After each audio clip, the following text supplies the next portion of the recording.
Oi, babies! Eu sou o Herbert e esse é o canal das Bi. Antes de mais nada, eu queria só lembrar para vocês de uma coisa muito simples.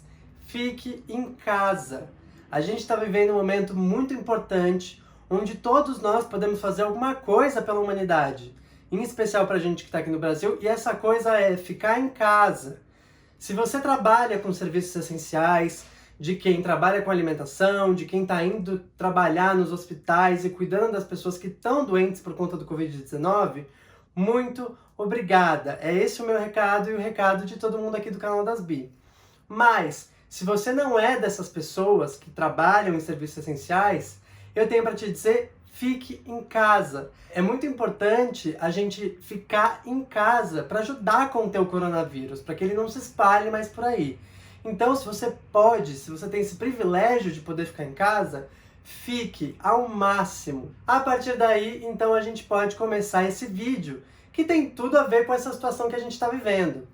Eu tô aqui na minha casa, na minha cama, abrindo esse espaço que eu nem sempre mostro para vocês, mas agora na quarentena eu eventualmente vou ter que mostrar mais vezes, para fazer uma lista de coisas que você pode ler e ver nessa quarentena. Eu vou começar pela lista de livros que você pode ler nessa quarentena. Será que eu começo pela de livros, Cecília?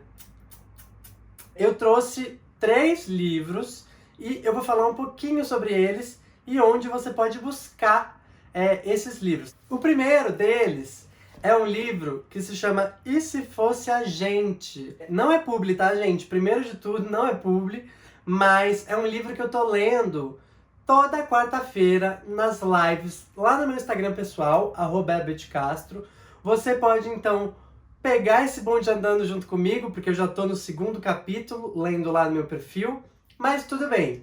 Eu vou sempre no começo da live dar um resuminho do que eu já li até agora, para depois continuar a leitura com as pessoas que estão assistindo a live ao vivo. O que é importante de dizer sobre E Se Fosse a Gente? Esse livro é da mesma autora de Com Amor Simon, que é também aí uma dica de coisa que você pode ver nessa quarentena ou ler nessa quarentena, porque tem tanto o livro quanto o filme. É isso, é uma autora que já está escrevendo sobre romances LGBT, ou para o público LGBTI+, que somos nós, não é mesmo? E o que é muito legal desse livro? Essa história se passa em Nova York, porque um dos personagens mora em Nova York e o outro personagem tá lá meio que a passeio. Eles se esbarram numa situação num correio e isso faz com que eles meio que conversem, troquem olhares e talvez se apaixonem aí pela frente. É esse o spoiler que eu tenho para dar para vocês. O que é muito interessante desse livro? Ele vai alternando entre a narração de um personagem e do outro. Então, o primeiro capítulo é contado pela história desse garoto que eu tô falando pra vocês, que é o que não mora em Nova York, que tá lá meio que a passeio. E o 2º capítulo já começa a ser narrado, né, a ser contada essa história pelo outro personagem que é o que mora em Nova York. Então, é uma leitura muito envolvente e muito deliciosa. Eu indico de verdade. Se vocês não querem comprar este livro para ler, vocês podem acompanhar semanalmente lá no meu Instagram, tá bem? O próximo livro se chama A Resistência dos Vagalumes. Ai, que eu me agredi. É um livro que é organizado pelo Alexandre Rabelo e pela Cristina Judara, eu não sei falar muito seu nome, meu bem me perdoa. Mas o que é muito legal desse livro? Esse livro, ele é escrito a várias mãos, né? Por isso que eu disse que é um livro que é uma organização de vários textos, que tem tanto textos em prosa quanto em poema, e que falam sobre as nossas vivências LGBTQIA+. Isso é muito legal porque tem tanto pessoas que não são tão conhecidas à luz do movimento LGBTI, mas que também estão lá lutando nos seus espaços, e tem também grandes nomes, como por exemplo, o João, eu ia falar João W. Neri, ele poderia estar aqui, mas ele não está no caso. É o João Silvério Trevisan, que é um homem gay que já tá bem velhinho, mas que é maravilhoso e que tem uma história incrível de luta pelos movimentos sociais aqui no Brasil. Ele fazia parte do Somos, que é um grupo de resistência LGBT que, vários anos atrás. A gente já falou sobre isso aqui no canal das Bi. Tem texto do Jean Willis, tem texto da Mara Moira. Então, como eu disse até agora, é um livro que tem uma multiplicidade de autores dentro dessas siglas e que vão trazer aí muito mais valor para essa coletânea de histórias. O terceiro livro, mas não menos importante, é da Tati Machado. É uma autora maravilhosa e que deixou um recadinho muito carinhoso aqui para mim no livro. E assim, muito obrigada pelo carinho de verdade. Esse livro você me mandou há muitos tempos, há muitos anos. Chama Contando Estrelas. E ele conta a história de dois personagens que estão envolvidos, só que tem aí um conflito entre eles. Por quê? Um deles não é assumido para a família e tem medo de como isso vai impactar a vida dele caso ele tenha que expor esse relacionamento que ele está tendo com o outro. E por outro lado, o outro, como já é assumido há algum tempo, ele tem esse desejo, essa vontade de mostrar que as coisas só vão melhorar depois de se assumir.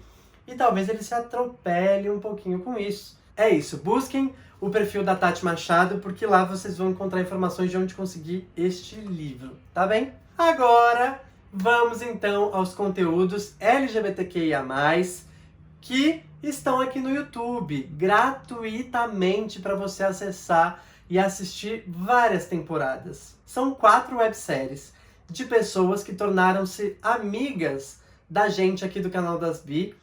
A gente teve a oportunidade de conhecer todas elas no Rio Web Fest. As dicas são para ser rápidas mesmo, tá, gente? Eu não vou muito entrar dentro das histórias, até porque tem uma websérie aqui que tem mais de uma temporada. No caso, todas têm mais de uma temporada, né? Eu quis dizer que umas têm até 3. A primeira que eu vou falar é Queering. Essa websérie é feita por Letícia de Bortoli, que é uma brasileira que hoje mora lá em Boston. Queering conta ali a história de 3 personagens centrais, na minha visão. Eu não sei se é assim que ela apresenta a série, mas eu apresentaria assim. Então a série conta a história de Harper, que é uma garota jovem como nós, a mãe dela, que é a Val, e também da amiga da Harper, que é a Devon. Gente, essa personagem... Queering tem 2 temporadas e começa com um conflito. Harper descobre que a mãe é bissexual. Só que assim, essa saída do armário não foi uma coisa simples. Essa mãe dela, a Val, fez um vídeo e postou no YouTube. E foi assim que ela ficou conhecida por muitas pessoas. E inclusive... Não vou dar esse spoiler pra vocês, não. Eu acho que até aí a gente já tem informação suficiente pra você ir atrás de mais coisas. Tenho a dizer que essa websérie, na segunda temporada, faz um cross não de personagens, né? Mas de uma atriz que trabalha na próxima websérie que eu vou falar agora, que é Esconderijo. Então a atriz Tatiana Fernandes, que também é uma minha amiga, que eu sou apaixonada por ela, está também na segunda temporada de Queering. E isso vai acontecer algumas outras vezes nas próximas webséries que eu vou falar daqui pra frente. Vamos então falar de Esconderijo, que é a segunda websérie que eu vou indicar aqui pra vocês. Bom, Esconderijo começa mostrando pra gente a história de 3 personagens: Malu, Raquel e Patrícia. São 3 mulheres, 3 sapatonas maravilhosas, não é mesmo? Que vão então contar pra gente qual que é essa confusão desse triângulo amoroso, sabe? Esconderijo já começa numa perspectiva que vai além da descoberta da sexualidade. Essas 3 pessoas já passaram por essa fase, elas já estão nos conflitos que vão tá lá um pouco mais pra frente na vida. Enfim, isso é o que se passa na primeira temporada. O que acontece? Malu e Raquel tinham um relacionamento, não é mesmo? Mas Raquel foi embora para Paris e lá ficou por muitos anos. Só que de repente a Raquel bate a porta de Malu, querendo que tudo continue a mesma coisa depois de alguns anos. Só que Malu hoje está com Patrícia. Então assim, o conflito, né, o circo já tá pegando fogo ali. É só isso que eu tenho a te dizer. Esconderijo já tem 3 temporadas lançadas. E o que é mais legal dessa websérie pra mim é que ela, à medida que vai passando, né, à medida que vão acontecendo novos episódios, vão surgindo novas histórias e novos personagens dentro dessa trama que é muito muito bem amarrada, gente, sério.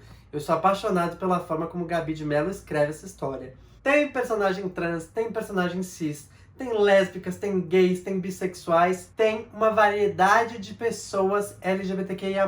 Então assim, se você ainda não conhece essa websérie, você tem muito tempo pra ver agora nessa quarentena, já que você tem que ficar em casa. Então você tem três temporadas de esconderijo pra assistir. Além das 2 de queering que eu já citei lá no começo do vídeo. Vamos então falar sobre Manu websérie? Gente, eu não sei o que acontece nessas pessoas que parece que elas já se conheciam há mais tempo. Mas temos também em Manu 3 personagens centrais ali na trama, pelo menos nesse início da primeira temporada, né? A gente tá falando sobre Manu, porque o nome da websérie é Manu, mas tem mais 2 personagens aí que estão envolvidas nesse novo contexto de Manu a partir da primeira temporada. Então temos Manu, que é quem dá o nome para essa websérie maravilhosa. Temos Ceci e Vivi. Quem são essas pessoas? A Manu é uma mulher que decide abrir mão do seu relacionamento por algum motivo que a gente não sabe qual foi. A gente não sabe se ela sofreu algum tipo de agressão, a gente não sabe se ela tá de saco cheio e não quer mais, a gente não sabe o que levou Manu a sair de casa. O que a gente sabe é que ela sai de casa e vai morar com Ceci, que é uma grande amiga dela de muitos anos. Nessa mesma casa, Ceci cuida de Vivi, que é, na verdade, sobrinha de sangue dela, mas que foi criada como sua própria filha, né? Então é esse o contexto que envolve as 2 temporadas de Manu. E tem um episódio na segunda temporada, gente, que eu preciso dizer pra vocês, que é, assim, emocionante demais. Eu não vou nem comentar, você corre pra assistir, tá bem? Então tá bem. Pra fechar o time de indicações, eu vou falar então de Septo, que é uma websérie não só LGBTQIA+, mas nordestina, produzida lá no Rio Grande do Norte pela minha amiga Alice Carvalho, perfeita, que eu amo de paixão. Septo conta a história de Jéssica, que é uma triatleta que tem, assim, sangue no zóio para alcançar esse objetivo dela, não é mesmo? De concorrer às Olimpíadas. Só que, ao mesmo tempo em que ela recebe essa notícia das Olimpíadas, ela recebe uma outra que muda completamente a visão dela sobre o que ela tem feito até hoje, né? Porque aparentemente Jéssica tem agido mais em favor, né, em direção aos desejos dos seus pais do que dela mesma. E aí ela conhece Lua, que é dona de um albergue lá em Ponta Negra, que é a cidade onde elas vivem. O que é muito importante da gente focar nesse contexto de Septo? Como eu já disse, é uma websérie nordestina, de uma galera que está produzindo com muita qualidade e mostrando questões específicas da cultura desse nosso país Nordeste e Brasil. Eu sou nordestino também, eu sou lá do Ceará, então eu fico muito feliz de ver pessoas conquistando lugares que a princípio, porque eu sei bem o que é isso, como eu disse que eu morei lá no interior do Ceará, imagina, eu achava que eu só podia trabalhar com área de farmácia, né, com a área da saúde, como professor ou como, sei lá, advogado ou administração. Mas não, essas pessoas estão mostrando que se a gente tem um sonho e mora em qualquer lugar do Brasil, a gente é capaz de realizar. E é isso que a Alice faz com toda a equipe de Septo de uma forma brilhante. Já é a 3ª e última temporada que você vai ver dessa história. Então, o que eu posso te dizer é incentive os artistas que produzem não só no Nordeste, mas em qualquer lugar do país. A gente está vivendo um momento com toda essa questão social que está impactando as nossas vidas, que é o Covid-19, um momento de incentivar esses artistas locais também. Não é porque esses artistas não estão trabalhando em grandes veículos de comunicação que eles não são importantes, não são relevantes. Eles são sim. E isso quem vai editar é a gente que está consumindo esses conteúdos. Então é a nossa hora de consumir esses conteúdos, mostrar que eles são relevantes, que eles são importantes e que eles representam a nossa comunidade. Porque boa parte das equipes de todas essas webséries que eu tô falando aqui pra vocês são femininas, são equipes femininas. Babes, eu tô muito feliz de dar dicas para vocês do que fazer nessa quarentena. Então, para fechar, continue acompanhando os conteúdos que a gente está postando, não só aqui no YouTube, quanto também lá no Instagram, no Twitter e no Facebook, que são outras redes sociais que você pode continuar em comunicação com a gente. Se você quer incentivar o nosso trabalho também, o nosso aqui do canal das Bi, você pode. Clicando nesse botão que está aqui embaixo, você pode se tornar um membro e com isso você vai conseguir ajudar a gente a produzir cada vez mais. Um beijo, babies!